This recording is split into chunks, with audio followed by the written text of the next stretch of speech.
Hello everyone, welcome to UPSC IQ tab and a very good morning to all of you. I hope आप सब बहुत ही अच्छे होंगे। कल हमने basically state public service commission को स्टार्ट कर दिया था। आज हम इसको फर्दर कंटिन्यू करेंगे और आज की वीडियो में बेसिकली हम फोकस करेंगे क्या क्या फंक्शंस हैं स्टेट पब्लिक सर्विस कमीशन की, किन किन एरिया में लिमिटेशंस है, रूल्स क्या हैं और अपना joint state public service commission के बारे में भी हम जानेंगे किस तरीके से स्टेट्स के द्वारा जो है इस तरीके से रिक्वेस्ट की जाती है यूपीएससी, जैसे कि हमने देखा था। एंड यूपीएससी इस केस में असिस्ट करती हुई नजर आएंगी, बट इस केस में गवर्नर के द्वारा सबसे पहले रिक्वेस्ट की जाएगी कि भाई हमारे स्टेट के अंदर यहाँ पे जॉइंट सर्विस कमीशन जो है कहीं ना कहीं यहाँ पे कंडक्ट करवानी है और प्रेसिडेंट का अप्रूवल कहीं ना कहीं वहाँ पे ज़रूरी होता है, तब जाके जो है यूपीएससी असिस्ट करता है। स्टार्ट करते हैं आज का डिस्कशन। सबसे पहले हम देखते हैं फंक्शंस क्या हैं। तो state public service commission performs करता है all the functions in respect to the state service as well as the UPSC does in the relation to the central services. यानी सेंट्रल सर्विसेज के केस में जहाँ पे हमने देखा था कि यूपीएससी जिस तरीके से फंक्शंस परफॉर्म करता है वैसे ही हमें देखने को मिलेगा कि स्टेट पब्लिक सर्विस कमीशन भी स्टेट सर्विसेज के केस में सारे के सारे फंक्शंस को परफॉर्म करेगा। पहला फंक्शन की अगर बात करें तो कंडक्ट करता है examination for the appointment to the service of the state. यानी स्टेट सर्विसेज रिलेटेड जो भी अपॉइंटमेंट्स होती हैं फॉर दी उसके लिए जो भी एग्जाम कंडक्ट होता है वो कंडक्ट करवाने की जिम्मेदारी आपकी स्टेट पब्लिक सर्विस कमीशन की होती है। एंड ये कंडक्ट करता है on the flowing matter related to the personnel management. तो ये इस पर्टिकुलर सारे के सारे मैटर्स में जो है कहीं ना कहीं अगर स्टेट गवर्नमेंट इस तरीके से मैटर्स में डील कर रही है तो उस केस में कंसल्ट करेंगी वो स्टेट पब्लिक सर्विस कमीशन से। पहले अगर बात करें all the matters related to the method of recruitment for the civil service और सी सिविल पोस्ट। तो जो भी सिविल सर्विस या फिर सिविल पोस्ट रिलेटेड जो भी मैटर है कि किस तरीके से रिक्रूटमेंट होगा, क्या मेथड होगा रिक्रूटमेंट करने का, तो अगेन इसमें यहाँ पे कंसल्ट किया जाएगा एसपीएससी से। Second है the principles to be followed in making the appointment to the civil service and the post in making promotions and transfer from one service to the another। तो किस तरीके से यहाँ पे क्या क्या प्रिंसिपल्स यहाँ पे फॉलो किए जाएंगे, किस तरीके से अपॉइंटमेंट होगा, ठीक है, और क्या क्या कंडीशंस में प्रमोशन होगा, ट्रांसफ़र एक जगह से दूसरी जगह कैसे होगा, तो अगेन यहाँ पे भी कंसल्ट किया जाएगा। थर्ड है the suitability of candidate for appointment to civil service and the post for promotion of and transfer from one service to the another, appointment by transfer or deputation, the concerned department and make recommendation for promotion and request for the SPSC to ratify them। तो यहाँ पे basically check किया जाएगा कि जो भी candidate है वो सूटेड है, कितना क्वालिफाइड है उस पर्टिकुलर पोजीशन के लिए, और यहाँ पे अगेन उसकी क्वालिफिकेशन को देखा जाएगा, उसका एक्सपीरियंस कितना है, कितना स्किल है उसका, ठीक है। अगर हम बात करें अपॉइंटमेंट की तो जो भी अपॉइंटमेंट यहाँ पे कवर करते हैं कि कितना पोजीशन कितना वैकेंट है उस पर्टिकुलर स्टेट गवर्नमेंट की पोस्ट में, ठीक है, उस हिसाब से यहाँ पे देखने को मिलेगा डायरेक्ट रिक्रूटमेंट है या प्रमोशन के थ्रू रिक्रूटमेंट किया जा रहा है या फिर इंटरनल डिपार्टमेंट वाइज जो ट्रांसफ़र किया जा रहा है। जब भी हम बात करते हैं प्रमोशन की तो यहाँ पे आपको देखने को मिलेगा किस तरीके से लोअर पोजीशन से हायर पोजीशन पे जो है ट्रांसफर मतलब प्रमोशन किया जाता है उस एम्प्लॉय का within the same service और the department based on merit और सीनियरिटी के बेसिस पे। अगर हम बात करें ट्रांसफ़र की तो यहाँ पे बेसिकली एक सर्विस और डिपार्टमेंट से ट्रांसफ़र किया जाता है दूसरे डिपार्टमेंट में। बेसिकली रीज़न यही होते हैं कि एडमिनिस्ट्रेशन नीड की वजह से या फिर करियर डेवलपमेंट की वजह से उसे बेसिकली यहाँ पे हम ट्रांसफ़र करते हैं। वही अगर हम देखें अपॉइंटमेंट जो होता है ट्रांसफ़र के कारण, तो यहाँ पे जो एम्प्लॉय ट्रांसफर्ड हो रहा है तो यहाँ पे देखने को मिलेगा कि विद इन द सेम और द डिफरेंट डिपार्टमेंट के थ्रू यहाँ पे ट्रांसफ़र किया जाता है और वहाँ पे उस पर्टिकुलर डिपार्टमेंट में अगर मान लो कोई वैकेंसी है, जैसे कि हमने यूपीएससी के केस में देखा था कि अगर मान लो कोई पर्सन मान लो किसी भी डिपार्टमेंट में, वहाँ पे हमने एग्जांपल लिया था कि वो एजुकेशन डिपार्टमेंट में है बट हेल्थ डिपार्टमेंट में कहीं ना कहीं ऑफिसर्स की यहाँ पे कमी थी, तो इस तरीके से आप एक पर्टिकुलर डिपार्टमेंट से दूसरे डिपार्टमेंट में एक पर्सन को स्पेसिफिक पीरियड के लिए भेज सकते हो। अगेन वहाँ पे बेसिकली चेक किया जाएगा कमेटी के द्वारा कि किस तरीके से जो पर्सन भेजा गया है क्या वो क्वालिफाइड है नहीं, उसकी परफॉर्मेंस यहाँ पे चेक की जाएगी। अगर लगेगा कि इस पर्टिकुलर पोजीशन के लिए वो फिट बैठता है तो उसकी ट्रांसफ़र को एक्सेप्ट कर लिया जाएगा। नेक्स्ट होता है डेपुटेशन, जहाँ पे एम्प्लॉय को टेम्प्रेरी असाइन किया जाता है अनदर डिपार्टमेंट या फिर ऑर्गेनाइजेशन एक स्पेसिफिक पीरियड के लिए डेपुटेशन पे भेज दिया जाता है। नेक्स्ट है all disciplinary matters affecting a person serving under the government of state in a civil capacity including the memorials petitions related to such matter. These include the censure, withholding of increment, withholding of promotions, recovery of pecuniary loss, reduction to lower service or rank, demotion, compulsory retirement, removal from service and dismissal from service। तो यहाँ पे again बात की जा रही है अगर मान लो कोई भी एक ऐसा इंडिविजुअल है जिसने ऐसा कुछ कंडक्ट किया है, उसकी परफॉर्मेंस कहीं ना कहीं मतलब सही नहीं है, तो उस बेसिस पे जो है उस पर्टिकुलर पर्सन को यहाँ पे कुछ डिसिप्लिनरी एक्शंस लिए जाते हैं उसके अगेंस्ट, बिकॉज कहीं ना कहीं उसने कुछ वायलेशन किया होगा रूल्स का, कुछ एडमिनिस्ट्रेशन में कहीं ना कहीं अच्छे से परफॉर्म नहीं किया होगा। तो सेंसर का मतलब ये है कि एक तरह से वार्निंग दे के छोड़ दिया जाता है। यहाँ पे अगर मान लो इन केस कोई भी इंक्रीमेंट हो रहा होगा तो उस इंक्रीमेंट को रोक दिया जाएगा, प्रमोशंस को रोक दिया जाता है। अगर मान लो कुछ तरीके का फाइनेंशियल लॉस हुआ है तो वो रिकवर किया जाता है। और जो बेसिकली यहाँ पे अगर मान लो कितना सीवियर वो बेसिकली वहाँ पे उन्होंने काम किया उसके बेसिस पे देखने को मिलेगा, चीज़ें होती हैं। रैंक यहाँ पे डिमोशन भी किया जा सकता है, कंपलसरी यहाँ पे फोर्स किया जाता है रिटायरमेंट के लिए, बिकॉज वही है कि वो पर्सन है अनसेटिस्फैक्ट्री परफॉर्मेंस कहीं ना कहीं उसने दी है, तो उस बेसिस पे उसको कंपलसरी रिटायरमेंट के लिए बोला जाता है। रिमूवल ऑफ सर्विस हमने देखा था किस तरीके से, अगर मान लो ड्यू टू पुअर परफॉर्मेंस की वजह से या फिर ऑर्गेनाइजेशन चेंजेस की वजह से, कुछ नॉन डिसिप्लिनरी रीजंस की वजह से देखने में को मिलता है कि रिमूवल किया जाता है। अगर एक पर्सन का अगर मान लो रिमूवल हो रहा है, इट मीन्स वो भले ही उस पर्टिकुलर डिपार्टमेंट में वर्क नहीं कर सकता, but he is eligible for the future employment opportunity with in the government. But हम जब बात करते हैं डिसमिसल फ्रॉम द सर्विस की, तो यहाँ पे बेसिकली डिसमिसल तब होता है जब बेसिकली उसने कोई सीरियस मिसकंडक्ट किया हो, कोई परमानेंट तरीके से आपको जो है गवर्नमेंट की सर्विस से एक्सक्लूड कर दिया जाता है। अगर आपने डिसमिसल आपका हो रहा है, इट मीन्स आपको डिबार्ड कर दिया जाएगा from the future government employment से भी। नेक्स्ट पॉइंट है any claim for the reimbursement of legal expenses incurred by civil servant in defending the legal proceeding institute against him in respect of acts done in the execution of his official duties. यानी official duty के दौरान अगर मान लो उस particular civil servant ने ऐसा कुछ act किया है जिसके कारण उसके ऊपर लीगल प्रोसीडिंग चलाई जा रही है, और उस लीगल प्रोसीडिंग में कहीं ना कहीं उसको निर्दोष साबित हो जाता है, तो उस दौरान उसका जो भी लीगल एक्सपेंसेस वहाँ पे लगा है तो उसको रीइंबर्स करने की रिस्पॉन्सिबिलिटी भी देखने को मिलती है कि स्टेट पब्लिक सर्विस कमीशन ऐसे मैटर्स में कहीं ना कहीं उसको इंश्योर करवाता है कि जो भी उसका लीगल एक्सपेंसेस लगा है उसको रीइंबर्स किया जाए। नेक्स्ट है any claim for the award of a pension in respect of injury sustained by a person while serving under the government of the state and any question to the amount of any such award.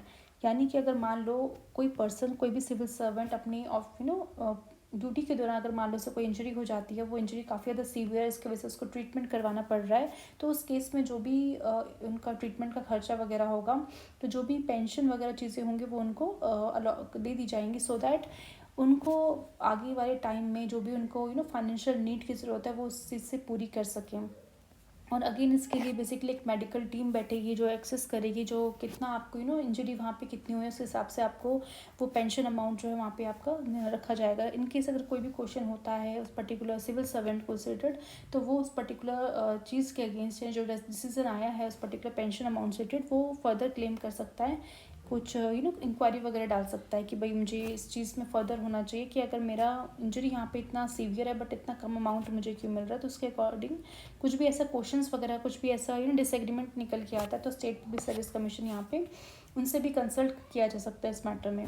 इसके अलावा any other matter related to the personnel management से कोई matter होगा तो वो state public service commission से यहाँ पे कंसल्ट किया जाएगा। Next, the Supreme Court has held that if the government fails to consult the SPSC in these matters, the aggregate public servant has no remedy in a court। यानी अगर मान लो in case अगर कोई भी ऐसा matter है वहाँ पे गवर्नमेंट अगर मान लो कंसल्ट नहीं करती है स्टेट पब्लिक सर्विस कमीशन पे, तो पर्टिकुलर सिविल सर्वेंट इस बेसिस पे जो है कहीं ना कहीं कोर्ट से रेमेडी नहीं ले सकता है।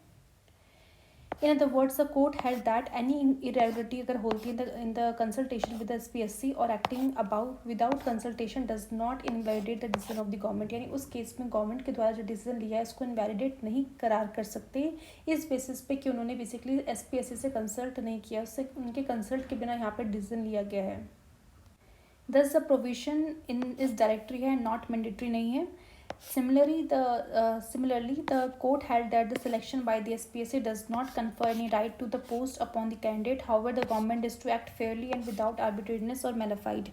यानी अगर किसी पर्सन को अगर मान लो सिलेक्ट किया जाता है SPSC के द्वारा, तो उस केस में उनको मान लो जिस पर्टिकुलर पोस्ट के लिए सिलेक्ट किया गया है वो उसको अपना एज अ राइट नहीं कंफर्म कर सके कि वो पर्टिकुलरली उस पोस्ट के लिए उनको राइट मिल गया है कि अब तो उनका सिलेक्शन उस पर्टिकुलर पोस्ट से ही होगा, तो इस तरीके से बेसिकली कंफर्म नहीं होता। ये चीज़ जो आपको देखने को मिलेगा सुप्रीम कोर्ट के द्वारा बताई गई है।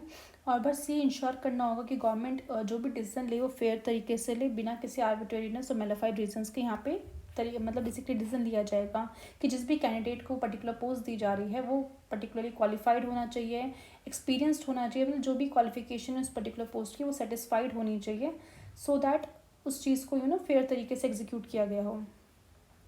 The additional functions related to the service of the state can be confirmed on the SPSC by the state legislature. यानी इसके अलावा कुछ भी फर्दर कुछ अलग फंक्शंस अगर परफॉर्म करने हैं स्टेट पब्लिक सर्विस कमीशन को, तो वो अगेन किसके द्वारा दिया जाएगा, स्टेट लेजिस्लेचर के द्वारा ही उनका एडिशनल फंक्शंस प्रोवाइड किए जाएंगे. It can also place a personal system of any local authority, corporate body or a public institution within their jurisdiction of SPSC. तो स्टेट लेजिस्लेचर के द्वारा जो स्टेट पब्लिक सर्विस कमीशन है उसका jurisdiction increase किया जा सकता है, बढ़ाना, कम करना, कुछ एडिशनल फंक्शंस उसमें ऐड करना, बाकी जो कॉर्पोरेट बॉडी है, पब्लिक इंस्टीट्यूशंस है, वो भी कहीं ना कहीं उनके जुरिस्डिक्शन में ऐड करना, तो ये सब स्टेट लेजिस्लेचर के द्वारा किया जाता है. Hence the jurisdiction of SPSC can be extended by an act made by the state legislature. यानी स्टेट लेजिस्लेचर इस पर्टिकुलर फील्ड में जो है कहीं ना कोई एक्ट बनाएगी और एक्ट के द्वारा कहीं ना कहीं उनकी जो जुरिस्डिक्शन है उसको एक्सटेंड किया जाएगा.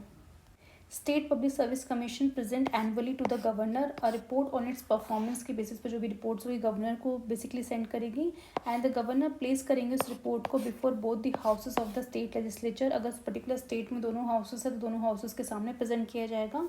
अगर सिर्फ एक हाउस प्रेजेंट है तो एक हाउस के सामने यहाँ पे गवर्नर प्रेजेंट करेंगे रिपोर्ट को. उसके साथ साथ मेमोरेंडम होगा जो कि एक्सप्लेन करेगा where the advices of the commission was not accepted and the reasons for non acceptance जो है वो भी यहाँ पे मैंशन किए जाएंगे. लिमिटेशंस देखते हैं. The following matters are kept outside the functional jurisdiction of the SPSC से बाहर रखे गए हैं. In other word the SPSC is not consulted on the following matters. सबसे पहले बात की जाए while making the reservation of appointment और the post in favour of backward classes of citizens. यानी स्टेट गवर्नमेंट अगर मान लो कोई भी बैकवर्ड क्लासेस के लिए कुछ भी अपॉइंटमेंट में कुछ भी रिजर्वेशन प्रोवाइड कर रही है, उस केस में देखने को मिलेगा कि उन्हें कंसल्ट करने की ज़रूरत नहीं है स्टेट पब्लिक सर्विस कमीशन से. While taking into consideration the claims of scheduled caste and scheduled tribe in making appointment of to service and the post. यानी शेड्यूल कास्ट और शेड्यूल ट्राइब का किस तरीके से अपॉइंटमेंट होगा, उसके लिए कुछ भी मान लो क्या सर्विसेज क्या पोस्ट उन्हें दी जाएगी, तो अगेन उसके लिए भी उनको कोई कंसल्ट करने की ज़रूरत नहीं है स्टेट पब्लिक सर्विस कमीशन से. द गवर्नर कैन एक्सक्लूड कर सकता है पोस्ट को, कुछ सर्विसेज को, मैटर्स को from the purview of the state public service commission. The constitution states that governor in respect of the state services post में make regulations बना सकते हैं specifying the matters in which it shall not be necessary for SPSC to be consulted, but all the such regulations made by the governor shall be laid before each house of the state legislature for at least 14 days. The state legislature can amend or repeal them. यानी कि अगर मान लेते हैं constitution को कहीं ना कहीं गवर्नर को कहीं ना कहीं कॉन्स्टिट्यूशन के थ्रू पावर मिली है कि वो इस तरीके से कुछ रेगुलेशंस फॉर्म कर सकते हैं कि उस रेगुलेशन से बेसिकली लिखा होगा कि ये सर्विसेज ये सारी जो पोस्ट होगी उसमें बेसिकली कहीं ना कहीं SPSC से कंसल्ट करना ज़रूरी नहीं होगा.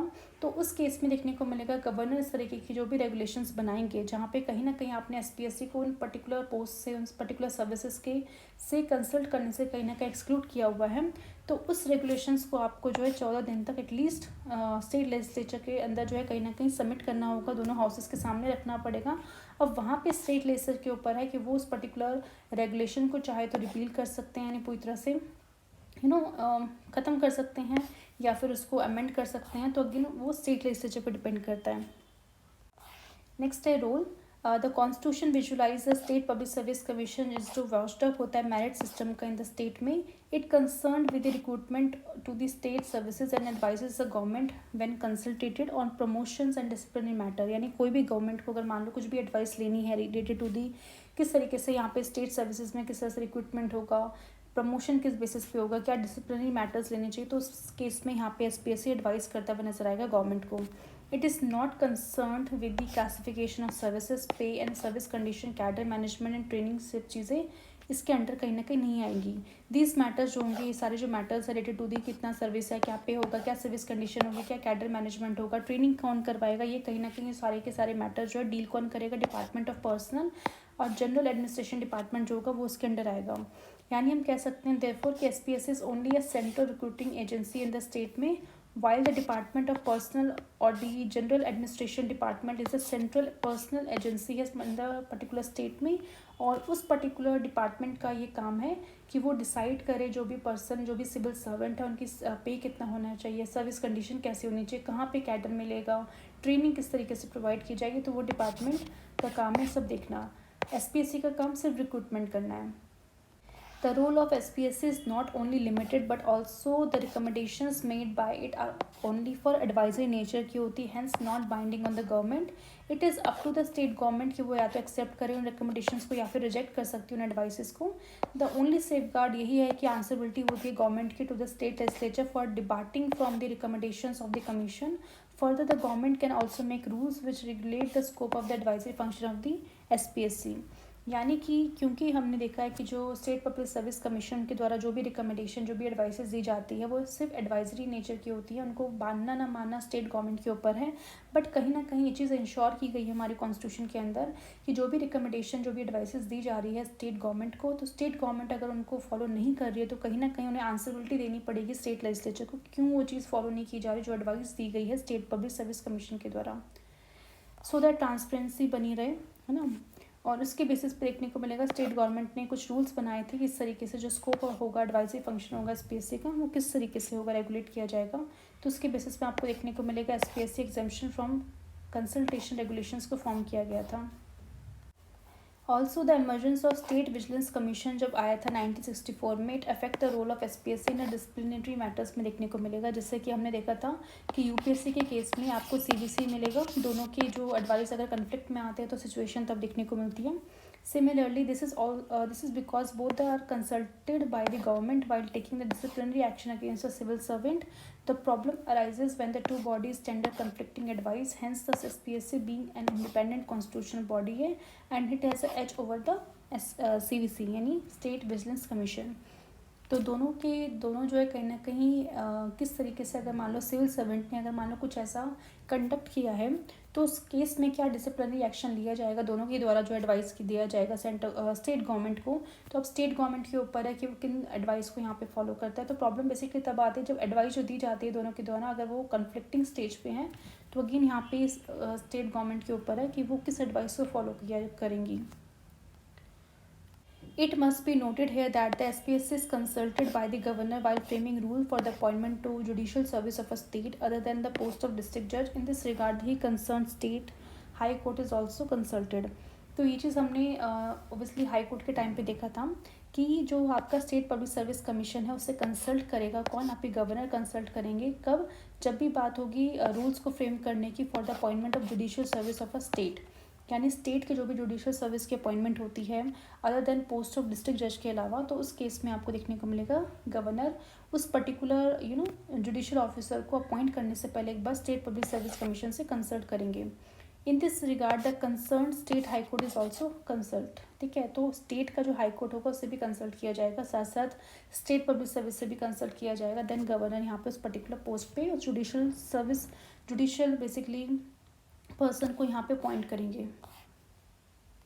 नेक्स्ट टॉपिक है joint state public service commission. तो यहाँ पे देखने को मिलेगा the constitution make a provision for the establishment of a joint state public service commission, जिसको हम JSPSC बोलते हैं, फॉर 2 और मोर स्टेट के लिए यहाँ पे बनाया जाता है। While the UPSC and the SPSC are created directly by the constitution, ठीक है। यानी कि यूनियन पब्लिक सर्विस कमीशन और स्टेट पब्लिक सर्विस कमीशन है उसको हम डायरेक्टली क्रिएट करते हैं कॉन्स्टिट्यूशन के थ्रू, पर जो आपको देखने को मिलेगा जो joint state public service commission है उसको क्रिएट किया जाता है by the act of the parliament on the request of the state legislature, यानी जो पर्टिकुलर स्टेट का जो स्टेट लेजिस्लेचर है उसकी रिक्वेस्ट पे कहीं ना कहीं पार्लियामेंट एक्ट बनाएगा और उस एक्ट के थ्रू जो है joint state public service commission को यहाँ पे क्रिएट किया जाएगा। दस the JSPSC is a statutory body है, बिकॉज क्यों स्टैट्यूटरी बॉडी की पार्लियामेंट के एक्ट के थ्रू बनाई जा रही है, ना कि कॉन्स्टिट्यूशन बॉडी नहीं है। दस 2 states of Punjab and Haryana ने आपने देखने को मिलेगा पास्ट में इस तरीके से रिक्वेस्ट की थी, तो इसके लिए बेसिकली देखने को मिलेगा दोनों के केस में एक joint state public service commission को एक शॉर्ट पीरियड के लिए बनाया गया था after the creation of Haryana out of Punjab, जब बना था 1966 में। अगर हम बात करें joint state public service commission में चेयरमैन और मेंबर्स जो होते हैं उनको अपॉइंट किया जाता है प्रेसिडेंट के द्वारा, and they hold office for a term of 6 year until the age of 62 years. और ये क्राइटेरिया सेम आपका स्टेट पब्लिक सर्विस कमीशन का भी देखने को मिलेगा। Whichever is earlier, they can be suspended और रिमूव्ड बाय द प्रेसिडेंट, यानी प्रेसिडेंट चाहे तो उन्हें सस्पेंड भी कर सकते हैं चेयरमैन और मेंबर्स को, या फिर रिमूव भी कर सकते हैं। They can also resign from their office at any time by submitting their resignation letters to the president को ही दे सकते हैं। The number of members of a joint state public service commission and their conditions क्या होगी service की, वो कहीं ना कहीं प्रेसिडेंट के द्वारा यहाँ पे डिटरमाइन किया जाता है। And it present its annual report to each of the concern state governor को देते हैं। फॉर एग्जांपल अगर हम बात करते हैं पंजाब और हरियाणा की, तो इस केस में जब इनका joint state public service commission बनाया गया था, तो ये अपनी रिपोर्ट दोनों ही स्टेट के गवर्नर को प्रेजेंट करेगा, पंजाब को भी देगा, हरियाणा को भी देगा। एंड फिर वो दोनों स्टेट के जो गवर्नर है वो अपनी अपनी जो रिपोर्ट्स है अपनी अपनी स्टेट लेजिस्लेशन में रखेंगे, जहाँ पे उनकी रिकमेंडेशंस क्या क्या थी वो यहाँ पे रखी जाएंगी। और एक मेमोरेंडम भी होगा जहाँ पे कौन कौन सी चीज़ें एक्सेप्ट हुई हैं, कौन से एक्सेप्ट नहीं हुई हैं, तो उसके पीछे के रीजंस क्या है, तो वो भी यहाँ पे टेबल में रखी जाएंगी। The UPSC can also serve the needs of a state on the request of a state governor with the approval of the president, यानी कि स्टेट गवर्नर की रिक्वेस्ट पे यूपीएससी जो है कहीं ना कहीं उनको असिस्ट कर सकता है, और साथ में प्रेसिडेंट के अप्रूवल की भी ज़रूरत होगी।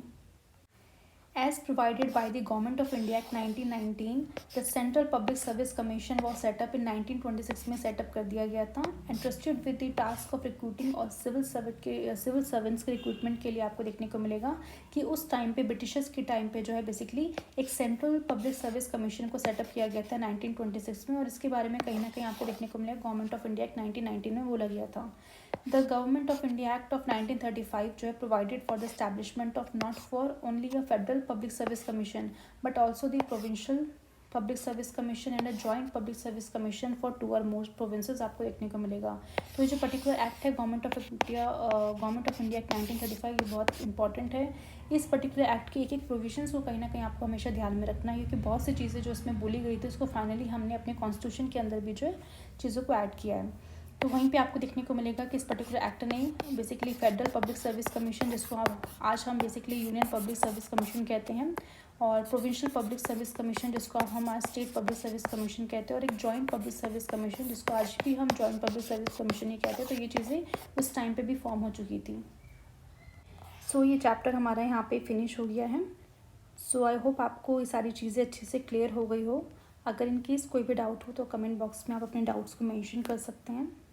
अगर आपको वीडियो पसंद आई तो प्लीज़ वीडियो को लाइक कीजिए, शेयर कीजिए, सब्सक्राइब कीजिए हमारे चैनल को। मिलते हैं नेक्स्ट वीडियो में। Okay then, bye.